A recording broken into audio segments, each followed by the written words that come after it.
Alors aujourd'hui, avant-dernière session de la journée, je vais vous présenter les 23 fonctionnalités donc, qu'on a présélectionnées pour les développeurs. Alors, développeurs applicatifs, développeurs des BA études aussi, quel que soit le développeur en fait, et que vous allez voir en tout cas qui vont simplifier grandement la vie. Et sans plus attendre, alors déjà je me présente rapidement, je suis responsable produit chez Oracle. Je m'occupe principalement de la base de données et j'ai en charge plutôt la partie, on va dire, expérience développeur. Donc, 723 AI, histoire d'illustrer différentes fonctionnalités, on va construire un modèle. Donc là, c'est la demande classique, le chef de projet arrive et construit un modèle relationnel pour des événements sportifs. Donc ça n'a l'air de rien, mais voilà, il peut y avoir quelques niveaux de complexité. Et donc, ce qu'on va voir, c'est quels sont les features qu'on peut mettre en œuvre pour agir d'un point de vue que ce soit sécurité, que ce soit gouvernance des données, en fait, du bien gérer le modèle, un peu de performance, et puis aussi de nouvelles features un peu plus sexy autour de la virtualisation des API. Donc le modèle, il va consister très simplement en trois tables. Une table qui aura les équipes, une table qui pourra afficher euh, les stades, en fait, le domicile des équipes. Et puis forcément, bah, il y aura des matchs entre deux équipes. Et ces matchs auront lieu dans un stade ou dans quel que soit le type de sport, j'ai envie de dire. On peut parler de football, bien sûr, mais ça peut être du volleyball, du basketball, du handball, quelles que soient les équipes ou quel que soit le jeu où il y aurait deux équipes. Voilà, donc sans plus attendre, on va définir juste un peu ensemble les valeurs communes qu'on va avoir au travers de toutes ces tables. Donc, on aura potentiellement ce qu'on appelle des primary keys, des surrogate primary keys, donc c'est des ID et pas de clés naturelles, qui seront des entiers obligatoires et qui seront générés par le système automatiquement. On pourra avoir aussi des champs un peu plus techniques, comme bah, la date d'insertion d'une ligne, qui seront obligatoires et également générées par le système. On aura aussi des règles fonctionnelles sur les scores du type, bah, un score c'est un entier qui est supérieur ou égal à zéro. Et puis on pourra avoir aussi des durées de jeu qui seront représentées ici par des types plutôt day to second interval comme on les appelle, et qui seront bah, des durées supérieures à 0 secondes forcément. Et donc, on va voir ensemble la mise en place, la mise en œuvre de tout ça. Donc, on va définir ensemble un schéma League Owner donc, qui contiendra en fait le modèle relationnel. Pour ce faire, on va utiliser une particularité, c'est-à-dire que League Owner, personne ne pourra s'y connecter pour des raisons de sécurité. Et par contre, on va définir un autre utilisateur qui aura des droits d'administration, mais qui se connectera au travers, on va voir comment, le schéma League Owner. Et enfin, on aura un report user qui bah, pourra agir, mais en mode select, c'est-à-dire lecture seule uniquement. Pas trop compliqué, mais il y a pas mal de choses qu'on va voir ensemble. Donc, c'est parti pour une démo. Alors, je me tourne juste, désolé pour avoir un peu plus la main et de souplesse avec un écran un peu plus mécanique.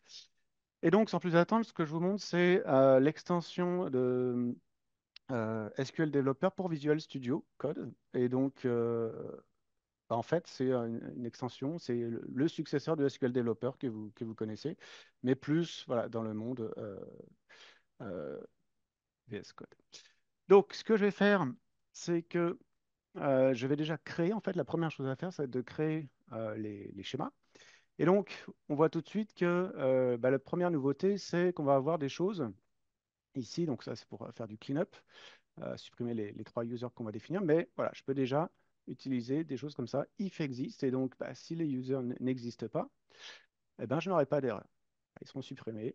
Il n'y a aucune remontée d'erreur parce que bah, voilà, on va voir la gestion de ces choses-là. Et cette pratique, en fait, de if exist, if not exist, ça va se retrouver sur tout un tas d'objets, les tables, les colonnes, les index et beaucoup plus, les vues, les séquences. Enfin, voilà, on l'a mis un peu partout. Donc la première chose qu'on va faire, c'est vraiment de créer le schéma League Owner s'il n'existe pas.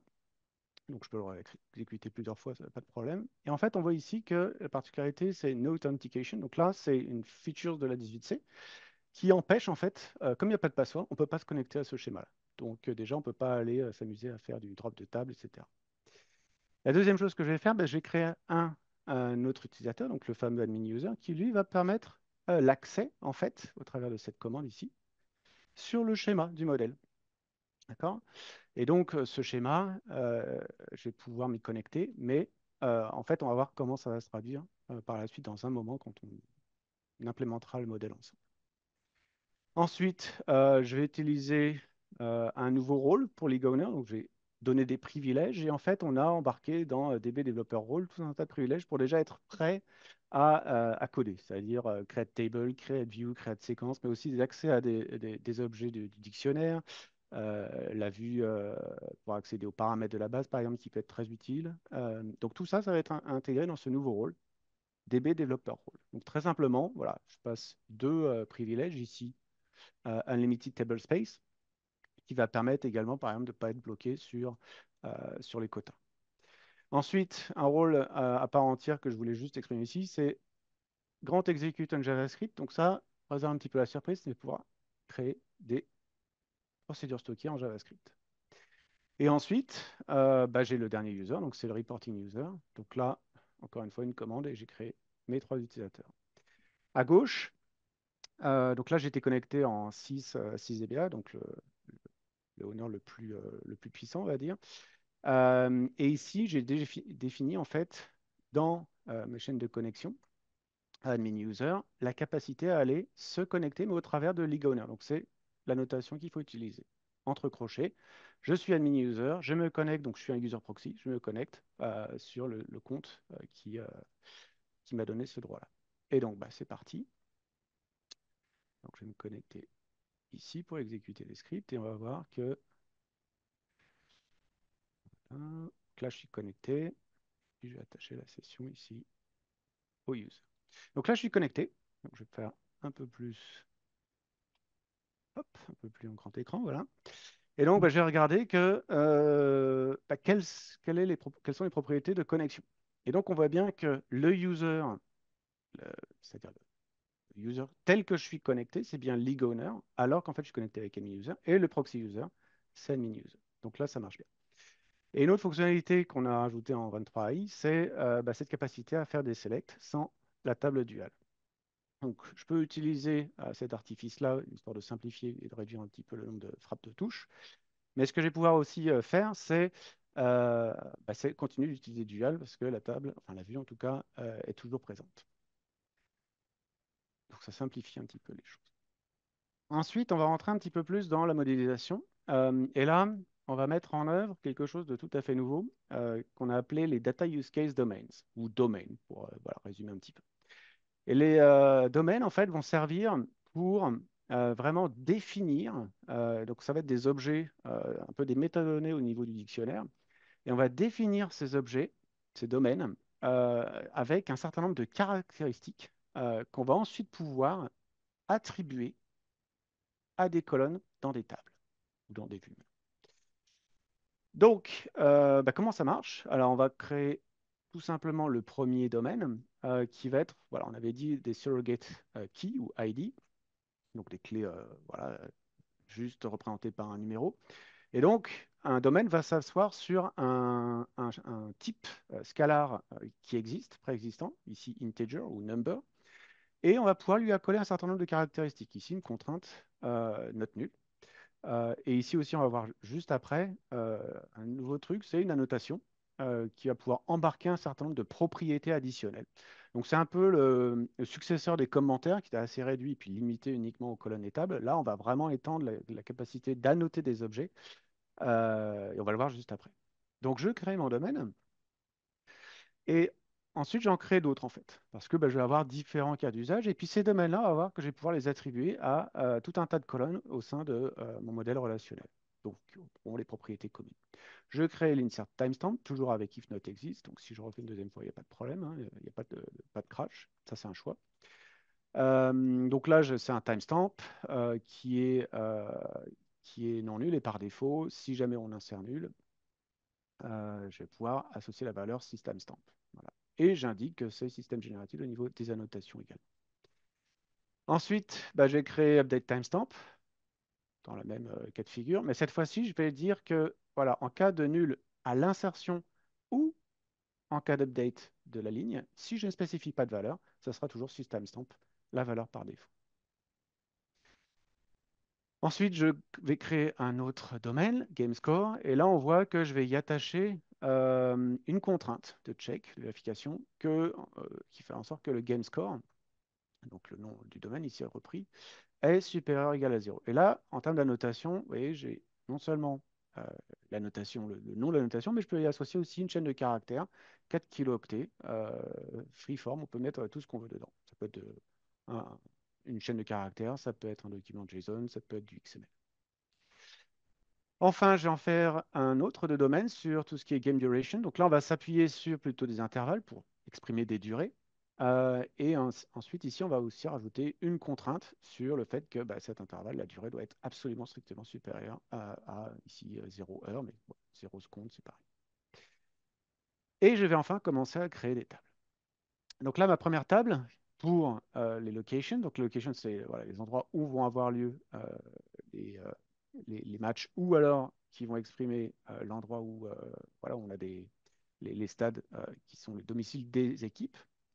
Donc je vais créer cette table-là. Et en fait, on voit ici que je peux utiliser d'ores et déjà les domaines que je viens de créer, qui vont être soit définis comme uniquement bah, le type finalement de la colonne, que je peux ensuite augmenter de diverses choses, comme ici une contrainte de primary key.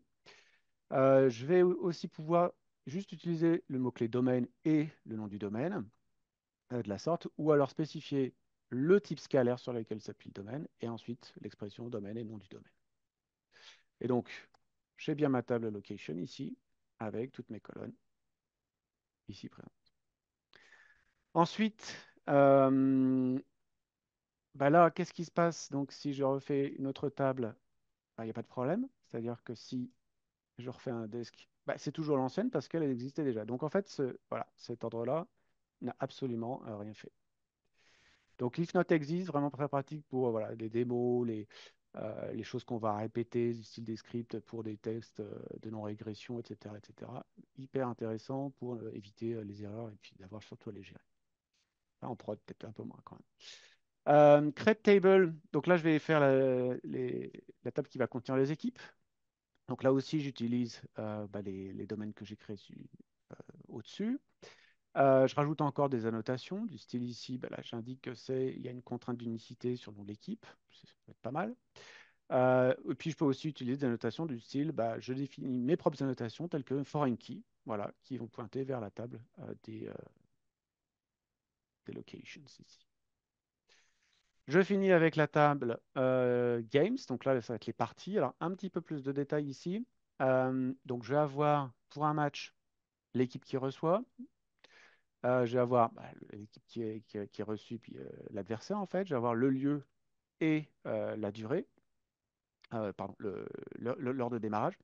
La durée prévue du jeu. Et puis, bah, la durée réelle. Voilà, s'il y a des arrêts de jeu, par exemple. Ensuite, le score de l'équipe qui reçoit, le score de l'autre équipe et puis les colonnes techniques.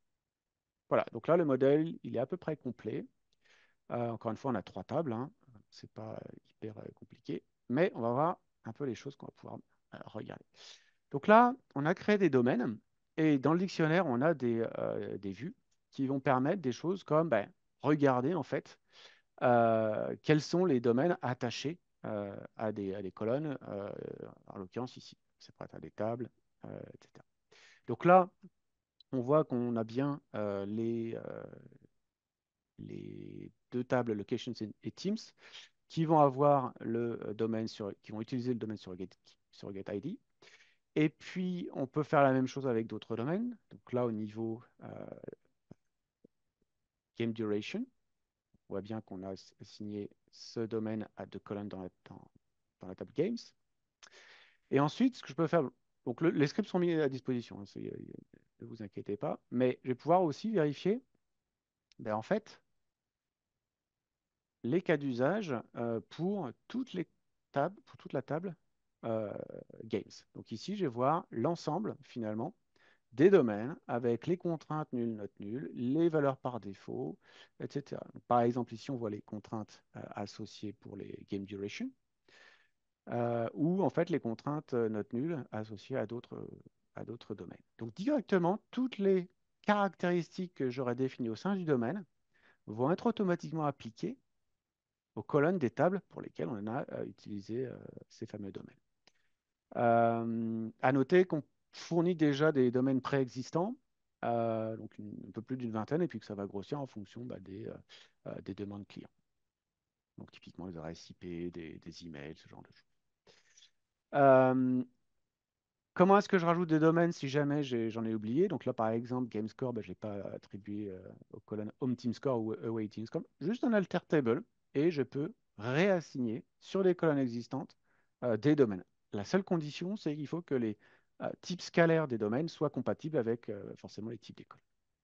Donc si je revérifie ensuite, on va voir ici que j'ai bien les GameScore qui ont été maintenant appliqués et puis également les insert timestamp ou update timestamp. Voilà, les valeurs par défaut, etc., etc. Je continue. Maintenant, les annotations. Donc, les annotations, comme je disais, c'est en fait une manière d'ajouter des métadonnées sur tout un tas d'objets. En fait. Ça pourra aller jusqu'au table space. On prévoit aussi bientôt de faire ça au niveau des PDB. Et donc, de pouvoir vraiment qualifier et appliquer tout un tas de métadata, en fait, de métadonnées sur ces différents objets. Et ensuite, les vues dans le dictionnaire vont me permettre d'avoir finalement une espèce de cartographie de comment mes données sont utilisées, de quelles annotations ont été appliquées, et puis je peux avoir aussi ce qu'on appelle des annotation values. Donc, elles seront récupérées de la même manière. Voilà, donc je peux voir par exemple toutes les annotations de type FK, je peux récupérer et dire, bah, voilà, ce sont bien des foreign keys et donc bah, elles me permettent rapidement de voir qu'il voilà, y a une foreign key Teams qui va vers la table locations. Ensuite, de la même manière que pour les domaines, je peux modifier les annotations appliquées à des colonnes de la manière suivante. Donc tout simplement, je vais rajouter des annotations avec des valeurs ou pas, hein. Et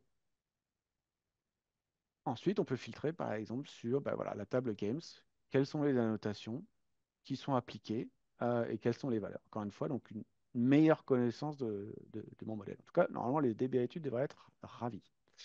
Et les développeurs, un peu aussi, normalement. Ensuite, ce que je peux faire aussi, c'est bah, filtrer sur les noms des annotations, tout simplement, comme je vous disais, pour aller voir bah, quelles sont les tables et les colonnes, surtout, euh, qui ont une annotation de type System Generated, pour voir voilà, s'il n'y en manque pas ou s'il n'y en a pas en trop par hasard ou des erreurs.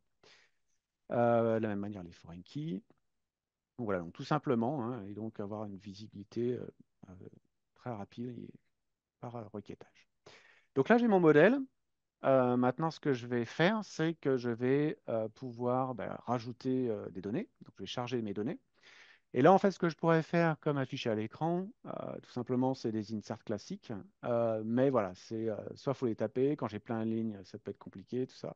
Et donc, en 23i, on a ajouté la notion de Table Value Constructor. Donc, je vais pouvoir insérer en un ordre plusieurs lignes de données, comme c'est affiché ici, donc 6.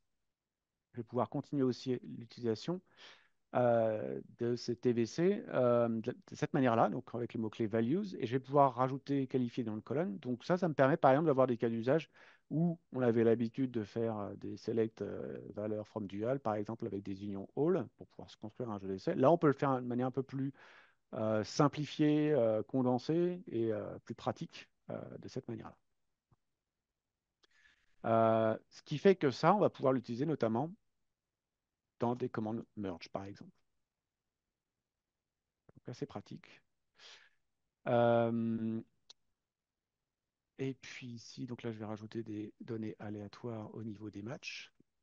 Donc, j'initialise le générateur aléatoire et ensuite, je vais utiliser un insert qui, lui, va utiliser, donc, je ne vous demande pas de, croyez-moi, on va insérer un certain nombre de matchs de manière aléatoire et je commit, bien sûr. Là, j'ai 30 matchs qui ont été insérés. Je vérifie les données, donc on a bien euh, voilà, les noms d'endroits, donc des stades plutôt. On a les colonnes techniques ici, pas de problème. Donc on voit bien que les domaines ont fonctionné. Pour les équipes, on a bien les 6 équipes qu'on a insérées avec ici la foreign key vers les locations. Et puis, bah, ce que je vais pouvoir faire, c'est de voir quels sont les matchs et quelles sont les durées prévues initialement. Là, on a un match, typiquement un match numéro 1, équipe à domicile numéro 6, l'équipe reçue, c'est la numéro 1, l'endroit, euh, location numéro 6, et la durée, bah, c'est 1h30. C'est le format standard pour un intervalle. Ce que je vais faire maintenant, c'est que je vais pouvoir rajouter dans un domaine, donc ici, Game Duration, qui est, je vous rappelle, attribué à la colonne Schedule Game Length, une autre propriété, enfin propre au domaine, qui est Display.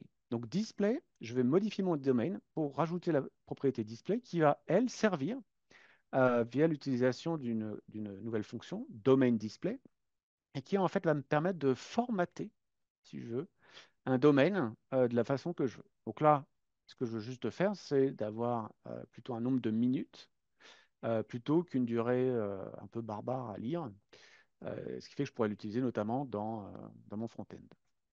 Donc si je regarde l'utilisation de mon domaine display, je spécifie la colonne, et là, en fait, on va aller chercher la propriété du domaine de type display, et ensuite on va l'appliquer, et c'est ce que vous voyez dans la nouvelle colonne Game Minutes. Donc ça, c'est l'attribut display d'un domaine. Donc, on imagine par exemple des adresses IP, des emails, ou alors une manière en fait de masquer aussi des caractères dans un numéro de carte de crédit. Ensuite, euh, on va vouloir faire des choses comme ça. Par exemple, rappel sur celle-là, on a mis une contrainte de vérification sur le score qui ne peut pas être négatif. D'accord? Donc là, on voit bien que comme j'avais un domaine avec cette contrainte dessus, eh bien, dans l'erreur, on va avoir cette information que c'est parce qu'il y a un domaine euh, que l'exception est levée. Et on a tout le détail, en fait, y compris le nom de la contrainte. Et puis on a voilà, ces nouvelles facilités avec un nouveau portail, je vous invite à regarder, où on a vraiment référencé très proprement et clairement, on a enrichi les messages d'erreur, vraiment fait un travail assez sympa pour vous ici. Euh, ensuite, une petite fonction. Donc là, c'est juste pour montrer un petit peu les évolutions côté PLSQL, où on veut par exemple récupérer le score entre deux équipes pour un match. Donc, je vais créer la fonction et en fait, je vais vous montrer ensuite ce qui va se passer au niveau case. Donc là, on voit que voilà, là, l'expression pour retourner le score, c'est je vais avoir des scores ici négatifs. Donc quand ils vont être entre -5 et -4, alors je veux que le score soit, ce sera 4. Quand c'est -1 ou 2, bah, ça va être 2, etc., etc. Supérieur à 0, alors c'est 1, inférieur strictement à -3, c'est 1 le score, etc., etc., jusqu'à 0. Donc ça, c'est un peu verbeux. Et donc, on a permis nouvelle façon, j'ai envie de dire, d'écrire la syntaxe du case en simplifiant finalement les valeurs en entrée. Donc voilà, on a juste à tester l'expression, comparaison. Cette expression-là, en fait, on va la retrouver qu'une seule fois. Puis ensuite, on a juste à positionner bah, les valeurs et qu'est-ce qu'on veut retourner. Donc, on a bien cette fonction qui est installée. Et ensuite, eh ben, je vais pouvoir aller mettre à jour pour tous les matchs générés. Je vais aller mettre à jour mes données avec à la fois le score donc de l'équipe qui recevait, l'autre équipe, et puis je vais rajouter quelques minutes à la durée du jeu prévu pour encore une fois simuler les arrêts de jeu par exemple. Donc voilà, je commit et on va regarder ensemble les scores. Donc là, requête assez simple qui va parcourir à la fois les matchs et les équipes. Je veux juste voir les résultats en fait. Donc on a ici pour le match numéro 1, équipe euh, qui, euh, qui reçoit son score, l'équipe reçue, son score. Et ce qu'on voit en fait, c'est que bah, on a les scores les plus faibles au début, donc c'est pas forcément ce qui nous intéresse, hein. Je préfère ces matchs par exemple avec des gros scores, que ce soit à gauche ou à droite. Donc, histoire d'améliorer un petit peu l'affichage par défaut, quand je fais des order by, je vais pouvoir modifier cette fois-ci mon domaine, mais en mettant une close order qui va me permettre de pouvoir définir finalement la manière dont je vais ordonner mes données au sein du domaine. Et pour ce faire, j'ai utilisé une nouvelle fonction qui s'appelle domain order pour utiliser cette propriété-là. Et donc, je vais pouvoir utiliser ça ici, mais aussi surtout au niveau de l'order by. Et on va voir que de manière très simple, je me retrouve avec les scores les plus élevés en haut, en premier, à gauche, puis à droite, ici. Donc, très simplement, je peux ordonner mes données. Encore une fois, on pense à peut-être des cas d'usage peut-être un peu plus complexes. Pensez par exemple à comment je trie des adresses IP avec quatre entiers. Donc tout ça, on peut le gérer au niveau du domaine, que ce soit de manière affichage, display ou ordonné avec le order. J'arrive à ma partie où je vais faire du reporting et là, je veux afficher la durée euh, de tous les matchs qui ont été joués. Donc, j'ai écrit par requête. Et puis là, on commence à voir déjà des choses comme, en fait, l'expression ici, vous avez l'habitude qu'elle apparaisse deux fois, parce que c'est un groupe by. Et puis ici, il y a un problème, c'est qu'en fait, actual game length, c'est un intervalle. Et donc, jusqu'en 19, même 21C, on ne pouvait pas faire de groupe by facilement sur les intervalles. Donc, la bonne nouvelle, c'est que maintenant, on va pouvoir faire ceci. Directement sur des intervalles, faire des sommes, faire des averages, et qu'on a ensuite rajouté des fonctions floor et sale au niveau des intervalles. Du coup, on va pouvoir faire très simplement ce genre d'expression sans que ça pose aucun problème dorénavant. Et dernière cerise sur le gâteau, on a rajouté la capacité d'utiliser directement les alias dans les clauses goodbye et having également. Ce qui fait que d'un point de vue écriture, on ne se retrouve plus avec des expressions énormes et puis à devoir gérer aussi à deux emplacements dans ma requête dès que je fais une modification. Donc, on voit ici que ça fonctionne et j'ai bien la somme des durées que je peux arrondir à l'heure inférieure, par exemple, ici HH, ou à la minute supérieure, ici minute. Voilà, donc assez sympa en termes d'écriture. Et puis, ce qu'on a également vu, c'est, voilà, en fait, imaginons que je veux trouver une équipe, mais je ne me rappelle plus trop son nom. Donc là, en fait, je sais que c'était runner-up, mais voilà, je ne sais plus trop. Donc je vais mettre, je sais que ça commence par ça, je vais utiliser l'opérateur like, et je ne trouve pas. Je ne trouve pas l'équipe. Donc là, c'est un peu dommage. Et si on regarde les équipes, en fait, classiquement, on va voir ici, runner-up, ah bah oui, il y avait un tiré. Donc pour illustrer un petit peu les nouvelles fonctions de recherche, on voit que soit je connais bien les données et puis je préfixe en fait mes recherches de type like, soit je vais devoir avoir des choses un peu plus complexes. Bon, il y a des trucs et astuces. Heureusement arrive en 23i la nouvelle fonction fuzzy match. Et donc fuzzy match, je vais pouvoir appliquer différents algos de recherche. Ici, on montre trois. Et en fait, lorsque j'exécute seulement ça, toute la requête, on va avoir des scores qui, en fonction de l'algo utilisé, vont m'indiquer ou pas finalement une sorte de similarité, une similitude avec ce que je recherche. Donc là, par exemple, Jaro Winkler, il me dit, ah, il se peut que cette ligne-là soit correcte à 91%. Voilà. Et donc, plus je vais être proche des 100, plus ça va matcher. Donc ensuite, en fonction de ce qu'on passe en paramètres, je peux utiliser différents algos. Voilà. Donc on peut les tester, et puis après, une fois que l'application est développée et déployée, je peux utiliser ceux qui matchent le plus, par exemple, en fonction de mon type de données. Donc assez pratique. Assez pratique. Prochaine étape, là, je vais continuer de rajouter par exemple, des nouvelles locations. Euh, donc là, un nouveau stade, parce que j'ai une équipe finalement qui a changé d'endroit où jouer, de stade, un nouveau stade qui a été construit par exemple.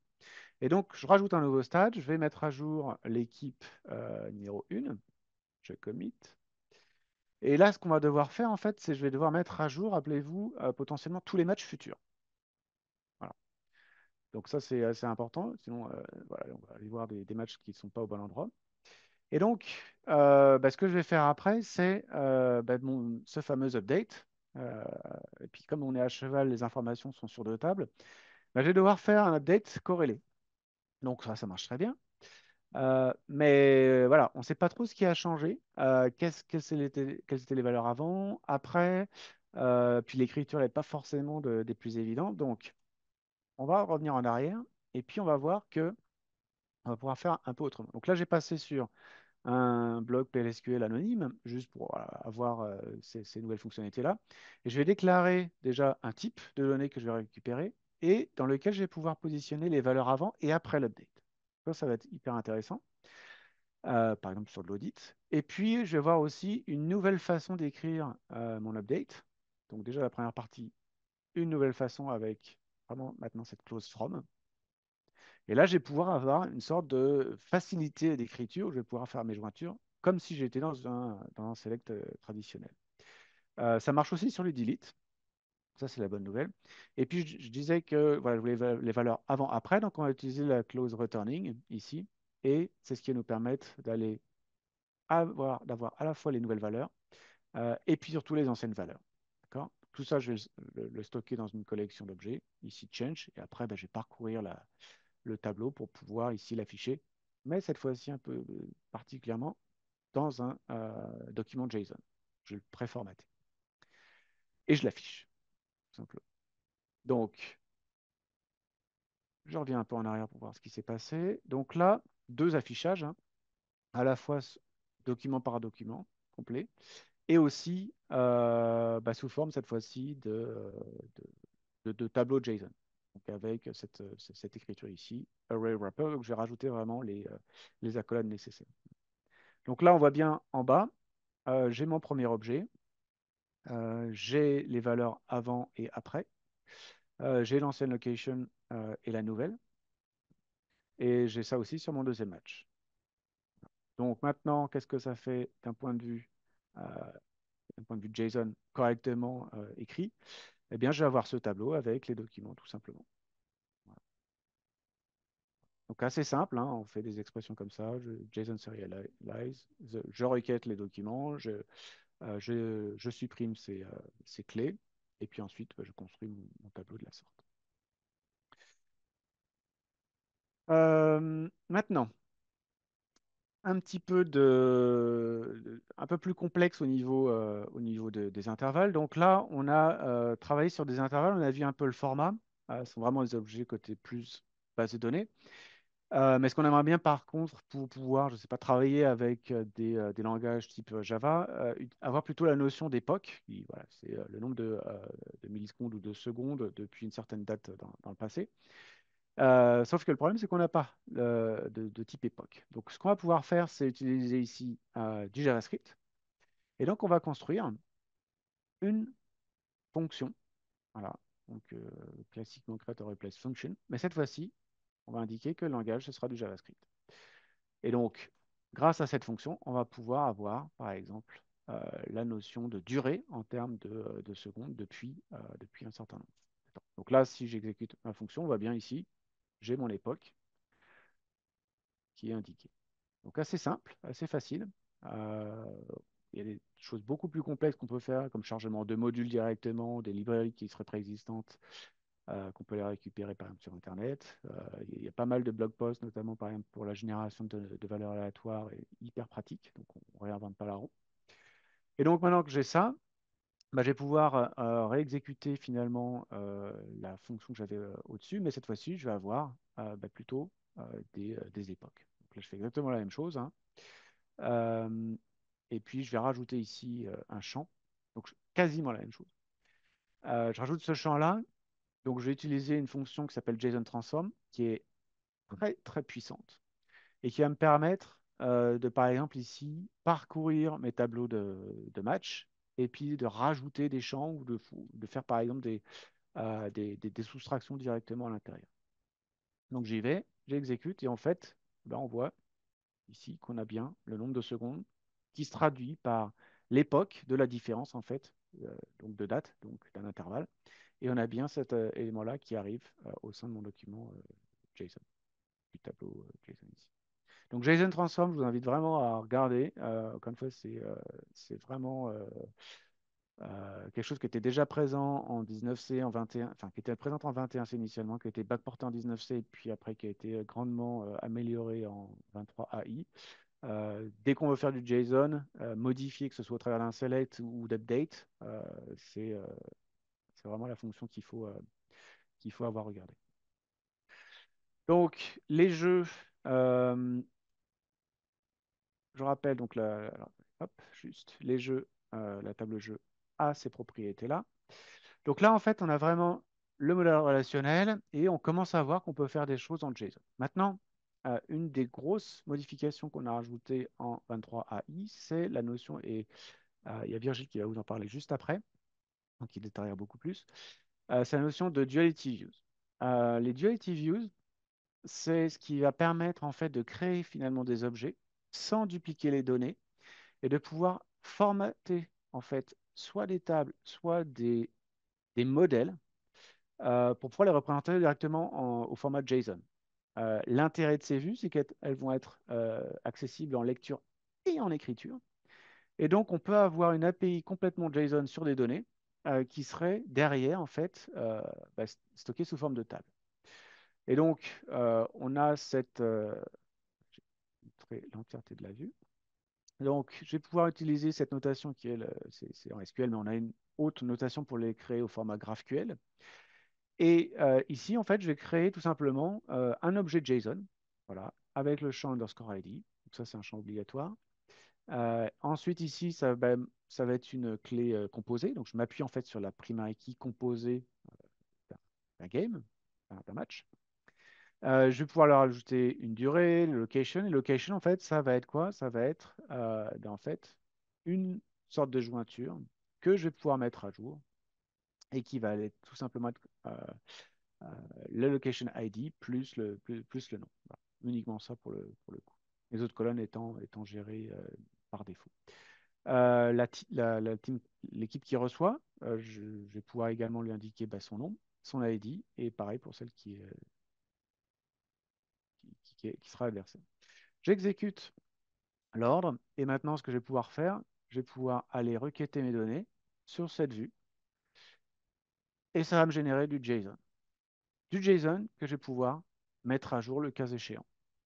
Ce qui est hyper intéressant, c'est que si j'ai un autre cas d'usage et qui va être à cheval exactement sur les mêmes euh, tables, eh ben, je vais pouvoir créer autant de JSON Relational Duality View qui vont me permettre, par exemple, de modéliser mes documents JSON, quel que soit, par exemple, le point d'entrée. Donc là, ici, c'est l'équipe, mais par exemple, si je veux des documents JSON les exposer sous forme d'API REST, par exemple, je vais pouvoir très bien commencer par exemple par la location qui sera l'entry point au niveau le plus élevé du document en termes de hiérarchie. Et ça, quand on est dans le monde pur JSON, c'est extrêmement complexe parce que souvent, ça induit de la duplication de données. Là, il n'y en a pas. On est sur voilà, la force du modèle relationnel. Et donc, c'est vraiment hyper puissant en fait de ce point de vue-là. Après, il y aura toujours les personnes qui vont dire ouais, problème de performance, tout ça. Euh, Non, c'est faux. Non, les jointures, ça marche très bien. Il y a pas mal de littérature dans la blogosphère qui explique que pas du tout. C'est hyper scalable. Il faut juste indexer ou avoir un petit peu un niveau technique, mais voilà, pas de problème à ce niveau-là. Ensuite, donc je continue. Et donc, je vais pouvoir aller voir ici quels sont, par exemple, les matchs qui auraient une durée de 1 heure. Bon, il n'y en a pas. Et donc, je vous montre ici que je peux les rajouter, ces matchs-là, mais cette fois-ci, je vais le faire au travers de la Duality View, et donc en mode complètement JSON. Donc là, je rajoute une clé, je rajoute ici une durée, donc ça, c'est l'expression pour indiquer 1 heure, mais au format intervalle. Je vais rajouter le location, ID, le nom, et puis les équipes. Voilà, j'insère, il y a une ligne qui a été insérée. Regarde ici les matchs, on a bien inséré, on a bien détricoté. La base de données s'est occupée de faire ça. Et à récupérer les données et à insérer la ligne comme il fallait au niveau des matchs. Donc ça, c'est assez puissant d'un point de vue modélisation. Euh, à la fois JSON et à la fois relationnel. Je vais pouvoir créer aussi ici, je vous montre juste un autre truc, c'est une fonction pour récupérer voilà, quels a été euh, le, comment ça s'appelle quelle a été l'équipe qui a gagné. Donc je donne deux scores. Et en fait, on va pouvoir me retourner si le score est supérieur ou le score à domicile est supérieur au score de l'équipe reçue, alors ça veut dire que j'ai gagné à domicile. Pour utiliser ça, en fait, généralement, il va falloir utiliser une fonction wrapper. Donc, je peux effectivement définir mes fonctions aussi au sein du bloc de la procédure SQL. Donc, ce sera uniquement pendant l'exécution de la requête que la fonction existera. Donc, close with. Et donc, si je fais ça, il faut un wrapper pour me dire, voilà, c'est oui ou c'est non. Est-ce que j'ai gagné à domicile? Donc là, on a tous les matchs où les équipes qui recevaient à domicile ont gagné. OK. Bon, c'est un peu verbeux. Et en fait, en 23AI, on va pouvoir utiliser quelque chose de beaucoup plus sympa parce qu'on a introduit en fait le type booléen, tant attendu. Et donc, bah, je peux résumer ma requête au-dessus à la caractéristique is true. Ce que je retourne ici, donc valeur booléenne PLSQL, is true, valeur SQL. Et en fait, on a exactement la même chose avec un peu moins de code, beaucoup moins de code. Si je continue, donc je peux faire aussi des choses comme ça. Donc en fait, on a du casting automatique sur les valeurs true, yes, true, un, on, yes. Donc tout ça, ça va être équivalent à une valeur true en fait. Et puis, bah, je peux faire aussi des choses comme ça. Donc là, pour les problèmes un peu d'affichage, ça devrait être amélioré dans les prochaines releases. On va avoir ici des 1 et des 0 et des 1, mais il faut bien lire ça comme des true, false, true. Et l'outil bientôt sera corrigé pour faire ça. Donc on voit aussi ici des expressions 1 égale 2, c'est faux. Et est-ce qu'il existe un match dans la table Games? Oui, elle n'est pas vide, donc ça me retourne true.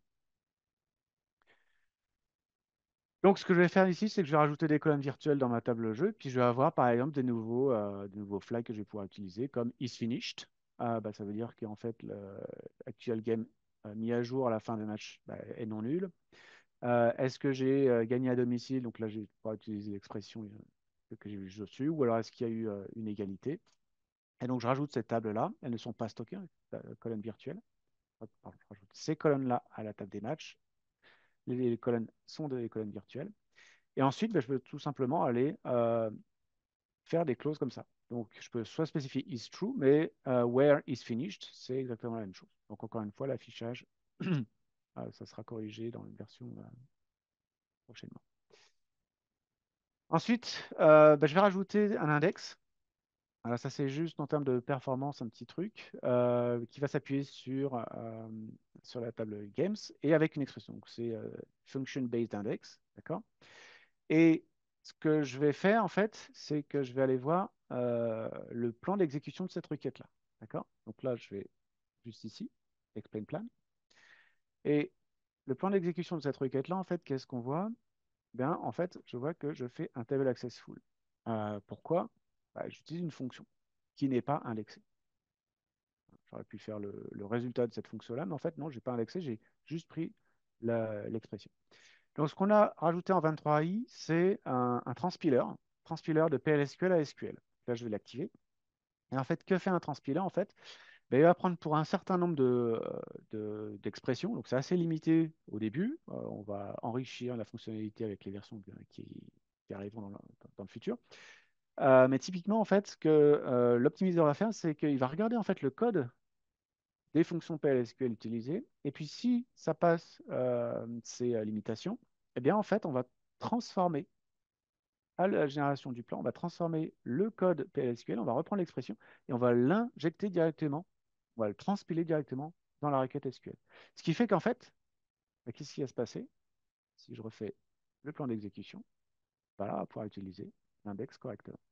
Pourquoi? Parce que je rappelle que dans la fonction ici, eh bien, on a exactement l'expression utilisée dans l'index, dans le function based index. Donc une feature assez sympa à tester.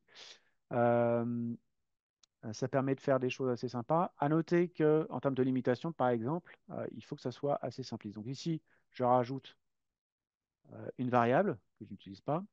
Bah, ça empêche typiquement voilà, de faire, euh, d'activer l'optimisation.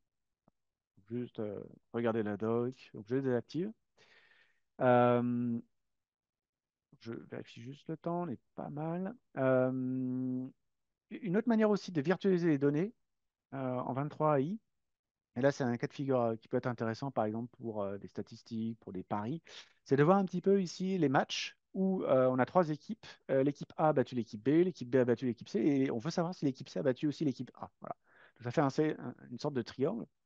Et ça, c'est assez complexe à écrire en SQL, mais heureusement, en 23 Ari arrive la notion avec voilà, le standard ISO qui a évolué depuis quasiment un an, donc juin 2023.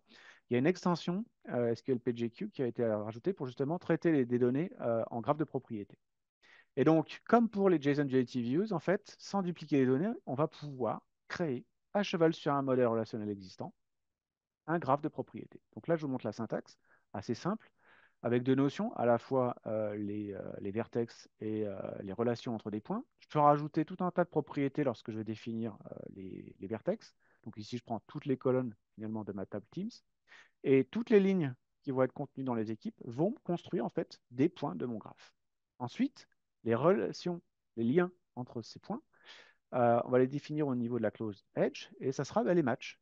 Donc, je vais suivre tout simplement ici le modèle relationnel, donc les foreign keys.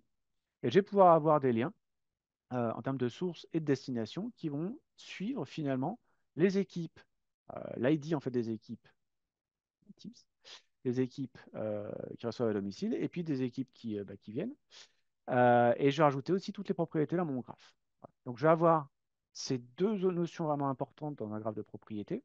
Et je vais pouvoir ensuite travailler dessus une fois que c'est construit avec une nouvelle clause. Donc là, la clause graph table, c'est ce qui va me permettre en fait de dire à l'optimiseur maintenant, on va considérer en fait sur mon graphe qui s'appelle results graph, hein, ici, considère en fait de le traiter pour ma requête. Donc à l'intérieur de cette clause graph table, je vais pouvoir faire des choses comme faire du matching, en fait, faire de la recherche de sous-graphes au niveau de tout mon graphe de propriété. Et cette recherche de sous-graphes, donc c'est ce qui a donné lieu à pas mal d'optimisation justement. Je vais pouvoir indiquer des clauses de recherche plus ou moins complexes. Donc là, je donne le cas de figure sur la recherche des triangles en fait, où je vais spécifier un peu à la mode ASCII art le nœud de départ, qui sera le nœud d'arrivée. Et ensuite, je vais parcourir ces fameux liens entre les points, donc les edges. Je vais définir, donc, pour un match, je vais donner un alias. Ensuite, je vais utiliser ma fonction pour vérifier que c'est bien l'équipe. Donc, je vais filtrer, en fait, tous les liens entre A et B avec l'équipe A qui a gagné à domicile. Ensuite, pareil pour l'équipe B qui a gagné à domicile. Pareil pour l'équipe C qui a gagné à domicile. Et en fait, à la fin, je veux reboucler la boucle avec le nœud A. Donc là, j'ai vraiment cette recherche de triangle. Et ensuite, j'ai appliqué cette clause de filtrage sur tout mon graphe de propriété.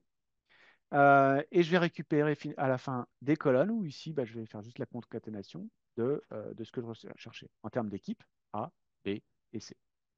Donc j'exécute ma requête SQL. Encore une fois, il n'y a aucun modèle de données supplémentaire, pas de duplication de données. Et on voit bien ici qu'il a trouvé trois cas de figure où les Champions United ont battu les Runners-Up City, qui ont battu eux-mêmes les Upstart FC et qui ont battu forcément les Champions United. Voilà, donc manière très simple, deux clauses SQL pour pouvoir faire une recherche assez complexe. Il y a pas mal de choses à voir au niveau des différentes clauses qu'on peut utiliser et c'est hyper riche. Donc c'est une autre façon, encore une fois, d'accéder. Quand je vous disais, la virtualisation, cette fois-ci, met des API. Donc on a à la fois le modèle relationnel, on a à la fois la notion de JSON et on a à la fois la notion graphe de propriété sur le même modèle relationnel. Je vais passer maintenant j'en ai quasiment fini, à la partie reporting. Vous vous rappelez, il y avait le user report qui vous voulez y accéder. Donc là, j'ai bien mon modèle qui est défini dans le schéma League Owner. Et si je veux faire mon reporting, en fait, je vais pouvoir me connecter ici. Là, je vais associer une connexion.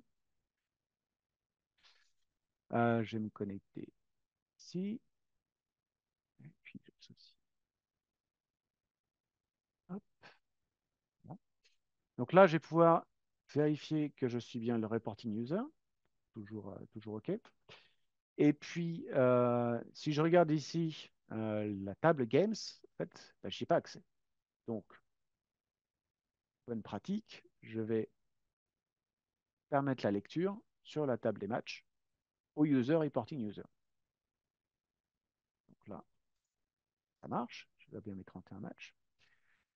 Sauf que c'est un peu compliqué parce que si je rajoute une nouvelle table ou si j'en ai plein, bah, je dois voilà, spécifier cette clause pour toutes les tables. Il faut vraiment faire un suivi.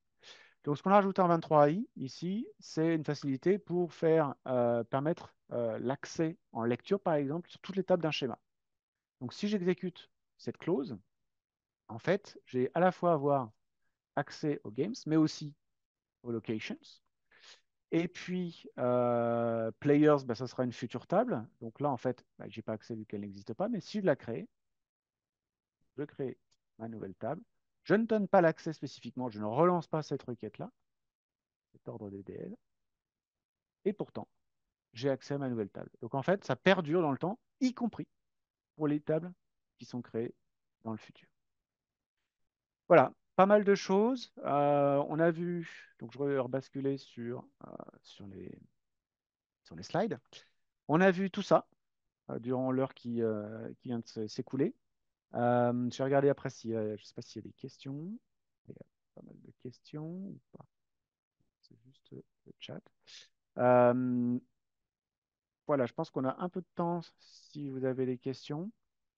À rappeler juste que la 23AI a un nombre assez impressionnant de nouvelles features.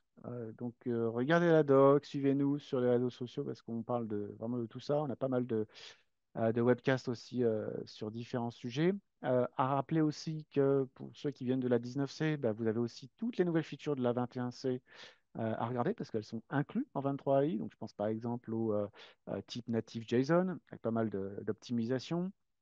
Mais il y en a beaucoup plus à regarder. Vraiment, n'hésitez pas.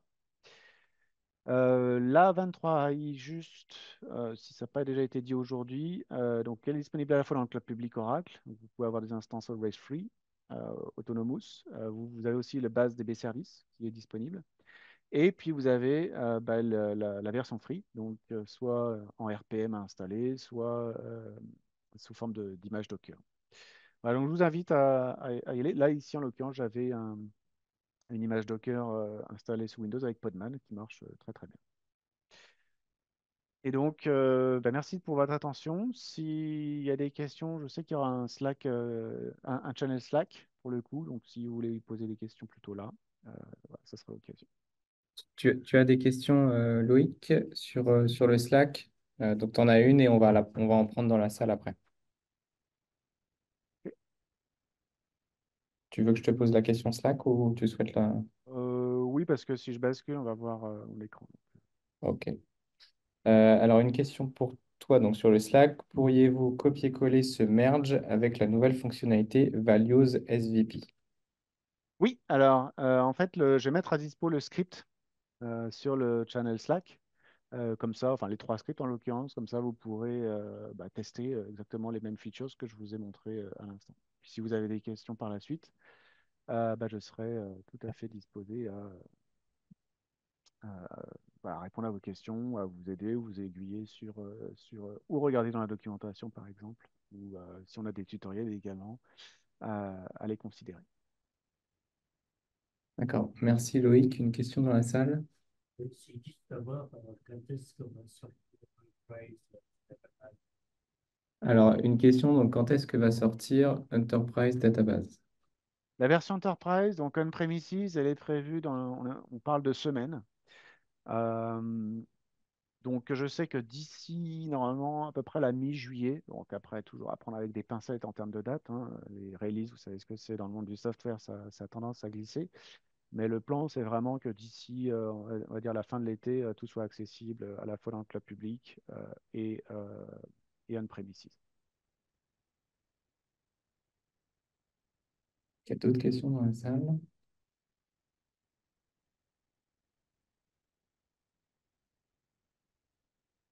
Je ne vois pas d'autres questions, que ce soit sur Zoom ou sur le Slack. Donc, merci beaucoup, Loïc. Écoutez, merci à toi, Antoine, pour la participation. Puis merci à vous d'avoir assisté, écouté. Bonne fin de journée. Merci, Loïc. Merci. Au revoir.